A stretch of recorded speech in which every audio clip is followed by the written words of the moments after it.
കോഴിക്കോട് രാമനാട്ടുകരയ്ക്ക് സമീപം കാക്കഞ്ചേരിയിൽ ആംബുലൻസുകൾ ഗതാഗതക്കുരുക്കിൽപ്പെട്ട് 2 പേർക്ക് ജീവൻ നഷ്ടമായി. എടരിക്കോട് സ്വദേശി സുലൈഖ, വള്ളിക്കുന്ന് കോട്ടാശ്ശേരി സ്വദേശി ഷജിൽ കുമാർ എന്നിവരാണ് മരിച്ചത്. ഇന്നലെ വൈകിട്ട് അരമണിക്കൂറോളം ആംബുലൻസുകൾ ഗതാഗതക്കുരുക്കിൽപ്പെട്ടു.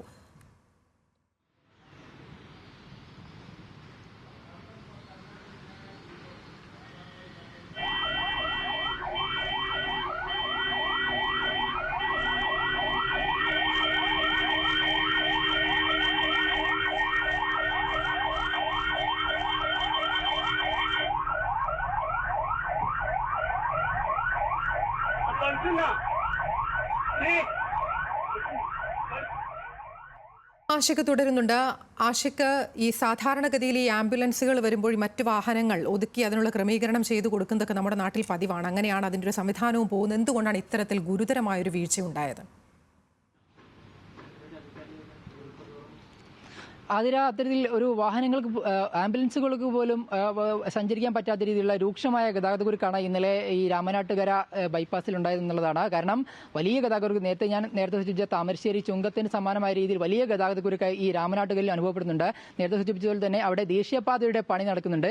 അതിന് പിന്നാലെ ക്രിസ്മസിന്റെ തിരക്കും. ഇങ്ങനെ വൈകിട്ട് ഏകദേശം അരമണിക്കൂറോളം 2 ആംബുലൻസുകളും ഈ ഗതാഗതക്കുരുക്കിൽപ്പെട്ട്. തുടർന്ന് അവർക്ക് കോഴിക്കോട് മെഡിക്കൽ കോളേജിലേക്കാണ് പോകേണ്ടിയിരുന്നത്.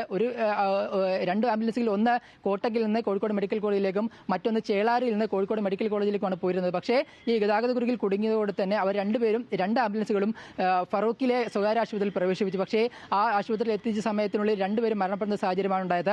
ഈ ആശുപത്രി അധികൃതർ അറിയിച്ചത് ഒരു 10 മിനിറ്റ് മുമ്പെങ്കിലും ഇവരെ ആശുപത്രിയിൽ എത്തിച്ചിരുന്നെങ്കിൽ ഇവരെ ജീവൻ രക്ഷിക്കാൻ കഴിയുന്നു എന്നുള്ളതാണ്. എടരിക്കോട് സ്വദേശി സുലൈഖ, വള്ളിക്കുന്ന് കോട്ടാശ്ശേരി സ്വദേശി ഷജിൽ കുമാർ എന്നിവരാണ് മരിച്ചത്. ഇന്നലെ ഈ രാമനാട്ടുകരിൽ ദേശീയപാതയുടെ പണി പുരോഗമിക്കുന്നതിനാൽ തന്നെ വലിയ ഗതാഗതക്കുരുക്ക് നിലവിലുണ്ട്. പക്ഷേ ക്രിസ്മസ് ന്യൂ ഇയറുമായി അനുബന്ധമായുള്ള തിരക്ക് കൂടി വർദ്ധിച്ചാൽ തന്നെ ആംബുലൻസുകൾക്കടക്കം മുന്നോട്ട് പോകാൻ കഴിയുന്നില്ല. ഈ പോലീസിന്റെ ഗതാഗത ക്രമീകരണം വലിയ തരത്തിൽ പാളുന്നുണ്ട് എന്നുള്ളതാണ്. കാരണം ഇത്തരത്തിൽ അരമണിക്കൂറോളം ആംബുലൻസ് പോലും കടന്നു പോകാൻ പറ്റാത്ത രീതിയിൽ ഇത്തരത്തിൽ ദേശീയപാതയിൽ വാഹനങ്ങൾ കുടുങ്ങിക്കൊടുക്കുന്നുള്ളത് വലിയ ഒരു നിയമലംഘനം കൂടിയാണ്. എന്തായാലും ഇത്തരത്തിൽ ഈ കുടുംബം ഇപ്പോൾ നിലവിൽ ആശുപത്രിയിലാണ്. മൃതദേഹമടക്കം സ്വീകരിച്ച മറ്റ് ഇൻക്വസ്റ്റ് അടക്കം നടപടികൾ നടക്കേണ്ടതുണ്ട്. എന്തായാലും ഈ ഗതാഗതക്കുരുക്കിന് പരിഹാരം കാണേണ്ടതുള്ള പ്രധാനപ്പെട്ട കാര്യമാണ്. നേരത്തെ താമരശ്ശേരിയിലെ വാർത്തയാണെങ്കിൽ പോലും ഈ രാമനാട്ടുകര വാർത്തയാണെങ്കിൽ പോലും മനുഷ്യന്റെ ജീവൻ നഷ്ടപ്പെടുന്ന രീതിയിലേക്ക് ഈ ഗതാഗതക്കുരുക്ക് മാറുന്നു എന്നുള്ളതാണ്. അടുത്ത ദിവസങ്ങളിൽ ഇന്നിപ്പോൾ ഡിസംബർ 30 നാളെ ന്യൂ ഇയർ ആണ്. ഇത്തരത്തിൽ നാളെയും വലിയ ഗതാഗതക്കുരുക്കാണ് എന്ന കാര്യത്തിൽ നമ്മൾ പ്രതീക്ഷിക്കുന്നത്. അതുകൊണ്ട് തന്നെ വലിയ രീതിയിൽ ഗതാഗത ക്രമീകരണം തന്നെ പോലീസിന്റെ ഭാഗത്തുനിന്ന് ഏർപ്പെടുത്തേണ്ടതുണ്ട്. ആതിര. ശരി, ആഷിഖ് റഹ്മാനാണ് വിശദാംശങ്ങൾ നൽകിയത് കോഴിക്കോട് നിന്ന്.